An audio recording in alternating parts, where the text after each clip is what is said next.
Geoff Donaghy, welcome back to Business Events TV. Last time we spoke, we were at AIM. I understand you've now been given a new role, the President of the IPC. Can you tell us a bit about that? Sure, that's the International Association of Congress Centres, which is the peak worldwide body for the major convention and congress centres. We have about 180 members in 55 countries, based in Brussels, and I was elected as the very first president from the Asia-Pacific region, so it's a really big honour to be entrusted by my colleagues around the world.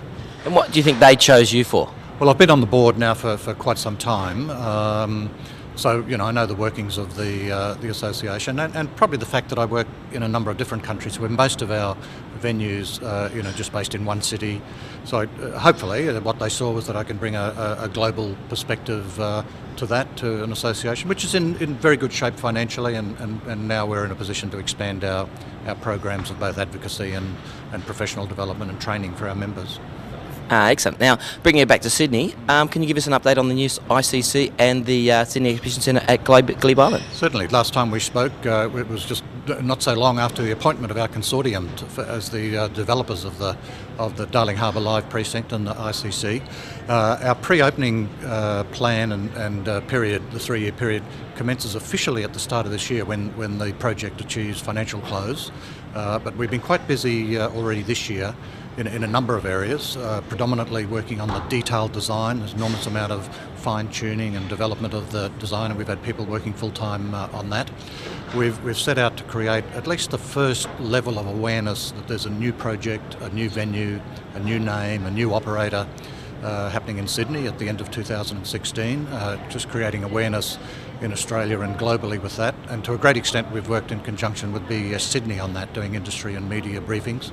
And we've also worked closely with Business Events Sydney in providing them information and data on the new project, because they're already lodging many bids for events 2017 and beyond. So that's what's kept us busy now.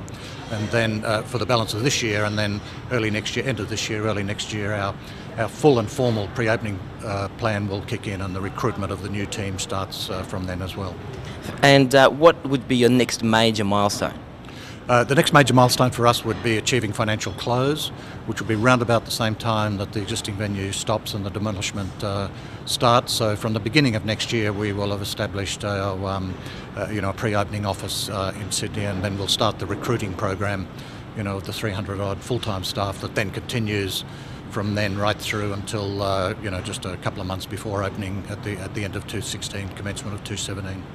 And the Glebe Island, the Sydney Exhibition Centre at Glebe Island, tell a bit about that, because that's first show is February. Yes, that's something that happened in the meantime through a combination of circumstances. We weren't originally looking to be involved in that that interim facility, which is being provided by the New South Wales government for the 3 years that there's no exhibition venue in the city, no major exhibition venue downtown at least.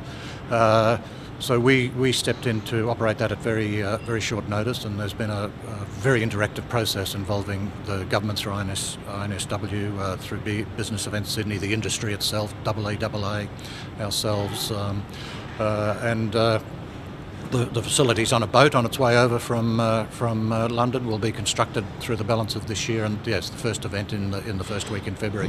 It come from the London Olympics, I hear. It was used as the media centre for the London Olympics, certainly, yes. That was also a sort of a short-term emergency measure, but it'll be an excellent facility for the exhibition industry. Some great challenges, but everyone's meeting those with a great deal of excitement and creativity, and I think it'll be a very interesting 3 years. I spoke to Malu just recently. She's excited. She certainly is. Now, Malu was always going to be part of our team in the new venue, but that was going to be further down the track, because she's done such a fantastic job in opening and establishing the Darwin Centre. But we couldn't have found the fact that we had the most perfect person to come and run that. So well known in the industry in Sydney, knows the exhibition industry so well. It was absolute no-brainer that Malu would leave Darwin a little bit earlier than the original plan to come down and open the the Sydney Exhibition Centre at Glebe Island. And pitching for business in the Sydney, I understand important is the city destination. How important really is it? Look, in the global market, that's incredibly important. If you look at all the successful destinations around the world, there's a number of factors that make up success, but up there amongst them is the collaborative relationship between the key organisations in the city, the Bureau, the Tourism Authority, the hotels, and the other supporting infrastructure and the venue itself. And the venues that get that right tend to be successful. It actually works as more of a team effort, isn't it?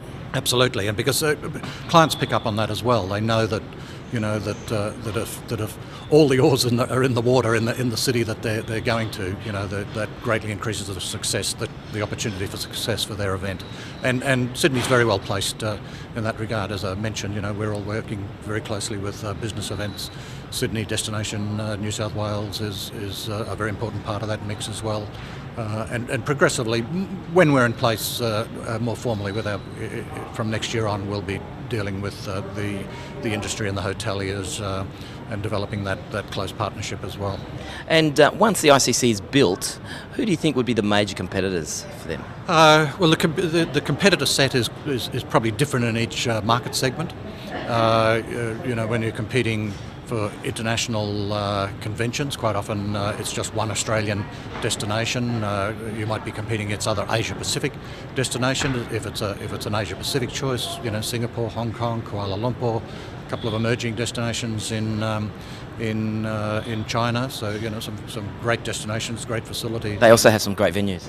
Absolutely, one of which we rerun, of course. Really, which one? In Kuala Lumpur Convention Centre. I've just been there. It's fantastic. Magnificent venue, yes. But lots of others in Asia as well. So it depends on what the decision-making process is, or we could be competing against, a destination and a venue in North America or Europe. The exhibition industry tends to be a little more static. An exhibition that's targeting the Sydney market, or really has to happen in Sydney. So the dynamic of the competition in that area is a bit different. But certainly Sydney and Melbourne, would. How will they be affected? They'll vie for some of the same events that might not want to hold their event in both cities. So the mix is really quite different in each market segment. Exciting times. Thank you very much for your time. Thank you.